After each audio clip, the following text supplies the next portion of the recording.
Good morning, everyone, and welcome. Today, we'll be exploring comprehensive approaches to early childhood education. We'll dive into understanding child development, the impact of environment, effective learning strategies, and the crucial role of family engagement. Our goal is to look at how these elements come together to support holistic development in young children. I'm excited to share insights and strategies that can make a real difference in early education. Let's get started. Early childhood development is a broad term that covers several key areas as children grow from birth to around age 8. This period includes crucial milestones across cognitive, physical, emotional, and social domains. When we talk about cognitive growth, we're referring to things like how children start to acquire language and develop problem-solving skills, which are foundational for learning. Physical development during these years involves improving motor skills, such as coordination and the ability to perform self-care tasks like dressing and feeding themselves. Equally important is emotional development, where children begin to recognize and manage their feelings, an essential part of building resilience and emotional intelligence. Lastly, social development is about how children interact with others, both peers and adults, learning cooperation, sharing, and communication skills that shape their social world. Understanding these stages helps us support children's growth in a balanced and meaningful way. Creating a classroom environment that fosters both safety and stimulation is essential. When the space is thoughtfully designed, it supports flexibility to adapt to different learning needs. The focus should always be on child-centered learning spaces, where children feel encouraged to be independent and to explore at their own pace. To support this, materials must be easily accessible and arranged at a height that children can reach on their own. Additionally, having clearly defined activity areas helps organize the space and supports different types of learning. Adjustable furniture allows the classroom to accommodate various activities comfortably. Above all, maintaining a secure environment builds confidence in children, while a diverse and engaging setup sparks curiosity and promotes active learning. Play plays a crucial role in early learning by supporting a child's cognitive, physical, and social development. There are different types of play-based learning to consider. Exploratory play lets children freely investigate materials, which encourages curiosity and discovery.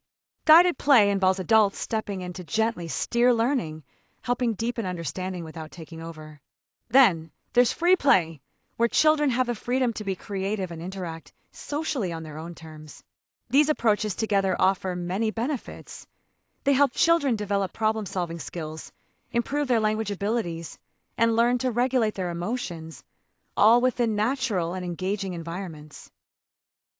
When we talk about developing language and communication skills, there are several effective techniques we can use. First, broadening a child's vocabulary is key. This means introducing new words in meaningful contexts and encouraging active use to help their language grow naturally. Alongside vocabulary, enhancing listening skills is crucial. Listening carefully allows children to understand and process language effectively, which sets the foundation for better communication.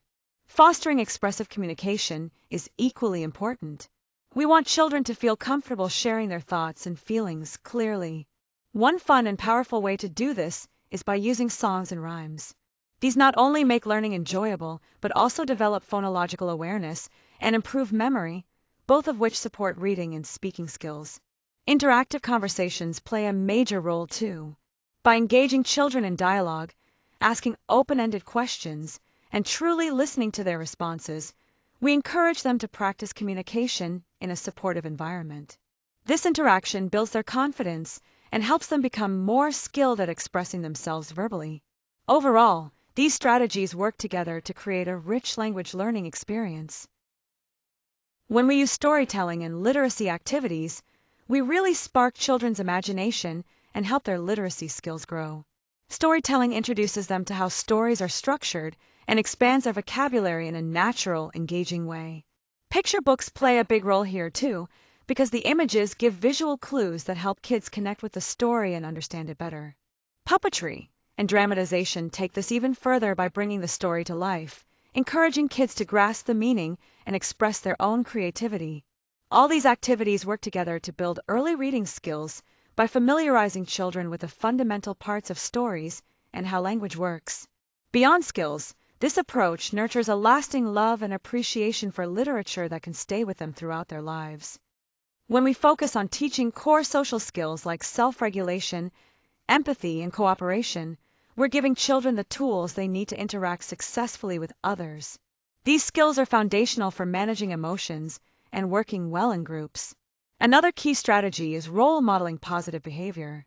When adults demonstrate respect, kindness, and patience, children see firsthand what is expected and are more likely to imitate those behaviors. We also use social stories, which are great for helping kids understand different emotions and social situations in a clear, relatable way. Finally, all these strategies together create a supportive classroom environment where children feel safe and are better prepared to build and maintain positive relationships. This kind of climate encourages constructive interaction and emotional growth. When we talk about differentiated instruction for diverse learners, the main idea is to tailor our teaching to fit each child's unique learning style and ability. This way, every student gets meaningful access to the material.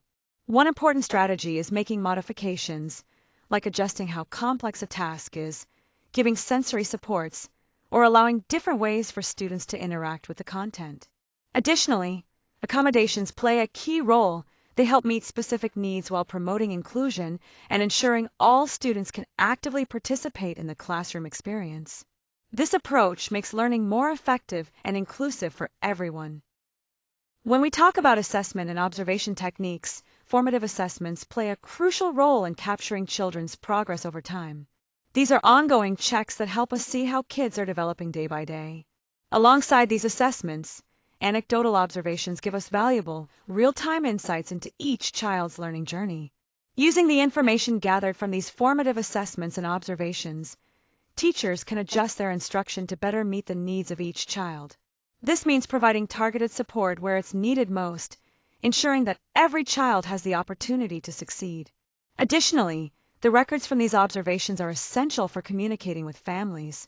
They provide a clear picture of how a child is doing and help identify any areas where further development or enrichment might be beneficial. This ongoing dialogue supports a collaborative approach to each child's learning and growth. Building strong family partnerships is essential because it directly boosts student success. When families and schools work together, children benefit academically and socially. To foster these partnerships, regular communication is key, whether through newsletters, meetings, or other updates that keep families informed and engaged. Another important aspect is involving families in classroom activities, which helps create a shared sense of involvement and support for the child's learning. Lastly, respecting cultural backgrounds plays a crucial role in collaboration. By honoring and understanding diverse cultures, we ensure continuity between home and school environments, making families feel valued and included in their child's education. When we talk about technology integration in early childhood education, it's important to focus on developmentally appropriate technology. This means using tools that are interactive and engaging, designed specifically to support young children's learning stages.